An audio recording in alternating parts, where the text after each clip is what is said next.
Assalamualaikum warahmatullahi wabarakatuh. Saya Ratu Ananda Aisyah dengan NIM 21058105, jurusan Pendidikan Sosiologi Universitas Negeri Padang. Pada video kali ini saya akan membahas salah satu materi dari mata kuliah Administrasi dan Supervisi Pendidikan. Pada kali ini saya akan membahas tentang proses supervisi pendidikan dan juga teknik supervisi pendidikan. Yang pertama akan saya bahas yaitu tentang proses supervisi pendidikan. Poin-poinnya yaitu ada perencanaan, pelaksanaan, dan evaluasi.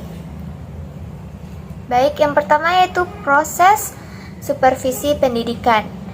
Supervisi adalah suatu proses, yaitu serangkaian kegiatan yang teratur dan beraturan serta berhubungan antara satu sama lain dan diarahkan kepada suatu tujuan.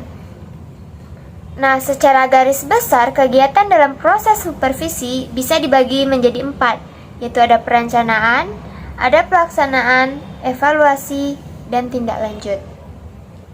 Yang pertama, perencanaan supervisi pendidikan.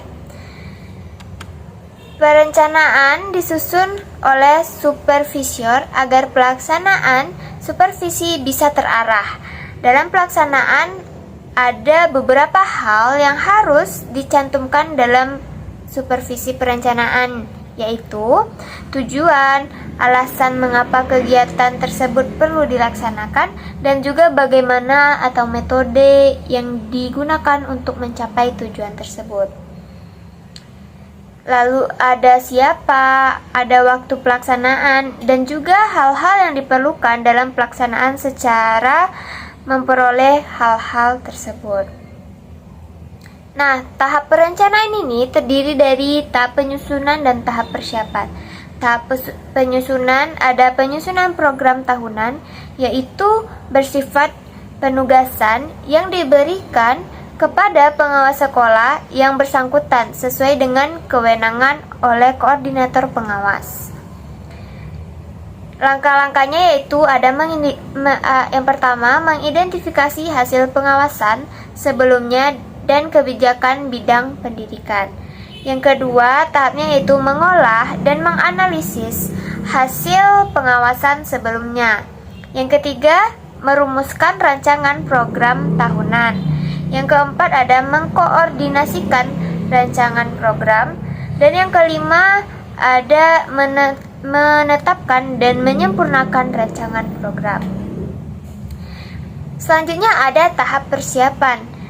Nah, dalam tahap persiapan ini adanya yang pertama yaitu format atau instrumen supervisi, yang kedua yaitu materi pembinaan supervisi, yang ketiga yaitu ada buku catatan, dan yang terakhir ada supervisi atau pembinaan sebelumnya.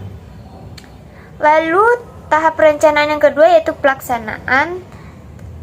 Lalu proses supervisi yang kedua yaitu adalah pelaksanaan supervisi pendidikan.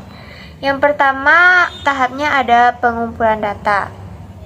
Nah, pelaksanaan ini diawali dengan pengumpulan data untuk menemukan berbagai kekurangan data untuk menemukan dan kelemahan guru.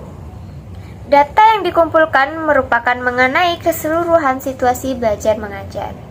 Yang kedua ada penilaian. Data yang dikumpulkan lalu diolah kemudian dinilai. Nah, penilaian ini dilakukan terhadap keberhasilan murid, keberhasilan guru, dan faktor-faktor penunjang dan penghambat dalam proses belajar mengajar. Selanjutnya ada deteksi kelemahan. Pada tahap ini, supervisor mendeteksi kelemahan atau kekurangan guru dalam mengajar. Selanjutnya ada memperbaiki kelemahan. Jika melalui deteksi ditemukan kelemahan dan kekurangan, oleh karena itu, pada tahap ini dilakukan perbaikan atau peningkatan kemampuan. Selanjutnya ada bimbingan dan pengembangan, yaitu supervisor perlu memberikan bimbingan kepada guru supaya yang dapat diperoleh atau bisa diaplikasikan dalam proses belajar mengajar. Proses selanjutnya yaitu ada proses evaluasi. Pada akhir proses supervisi dilakukan evaluasi. Evaluasi dilakukan untuk mengetahui tujuan yang sudah dicapai, hal-hal yang sudah dilakukan, dan hal yang belum dilaksanakan.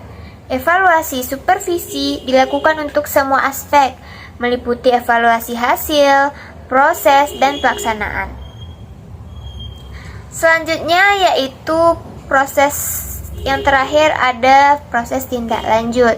Tindak lanjut merupakan bagian terakhir dari kegiatan pengawasan proses pembelajaran. Tindak lanjut merupakan justifikasi, rekomendasi, dan eksekusi yang disampaikan oleh pengawas atau kepala satuan pendidikan tentang pendidik yang menjadi sasaran pengawasannya. Tindak lanjut itu ada penguatan dan penghargaan diberikan kepada guru yang telah memenuhi standar. Yang kedua, teguran yang bersifat mendidik diberikan kepada guru yang belum memenuhi standar, dan guru diberikan kesempatan untuk mengikuti pelatihan atau penataran lebih lanjut. Nah, poin yang kedua yang akan saya bahas yaitu tentang teknik supervisi pendidikan. Yang pertama ada individu. Teknik individu adalah teknik pelaksanaan supervisi yang digunakan supervisor kepada pribadi-pribadi guru guna peningkatan kualitas pengajaran di sekolah-sekolah. Teknik-teknik individu dalam pelaksanaan supervisi yaitu ada teknik kunjungan kelas, ada teknik observasi kelas, ada teknik percakapan pribadi, ada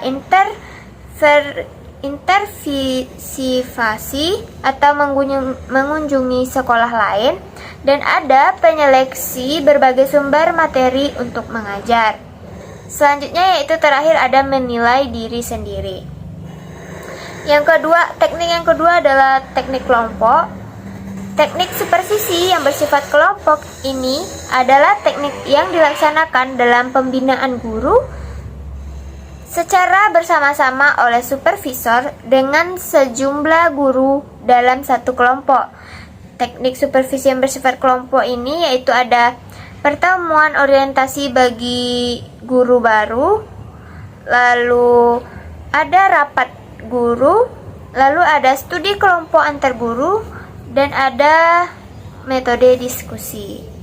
Selanjutnya juga ada workshop, ada tukar menukar pengalaman, dan lain sebagainya. Teknik yang ketiga yaitu teknik secara langsung, yaitu seorang supervisi secara pribadi dan langsung berhadapan dengan orang disupervisi baik secara individual maupun secara kelompok. Contohnya kunjungan kelas, observasi kelas, pertemuan atau rapat, diskusi kelompok, dan lain-lainnya. Nah, teknik supervisi langsung itu dipergunakan ketika yang pertama ketika guru berada pada tingkat perkembangan yang sangat rendah dalam melaksanakan tugasnya. Yang kedua, ketika guru tidak memiliki kesadaran pengetahuan atau ketika guru cenderung mematuhi pengawas. Yang ketiga, ketika guru tidak memiliki keterlibatan dalam pengambilan keputusan dan pengawas dilibatkan dalam pengambilan keputusan. Yang ketiga, ketika supervisor memiliki waktu untuk mengadakan pertemuan dengan guru-guru. Dan yang terakhir ada ketika supervisor memiliki komitmen memecahkan berbagai isu sementara guru tidak. Teknik yang terakhir adalah teknik tidak langsung, yaitu seorang supervisor tidak secara langsung menghadapi atau berhadapan dengan orang-orang yang disupervisi, tetapi mempengaruhi berbagai alat atau media komunikasi. Contohnya melalui radio, televisi, surat, papan pengumuman, dan lain-lainnya. Baiklah, hanya itu yang dapat saya jelaskan pada video kali ini. Apabila ada kesalahan saya mohon maaf. Saya sudahi dengan assalamualaikum warahmatullahi wabarakatuh.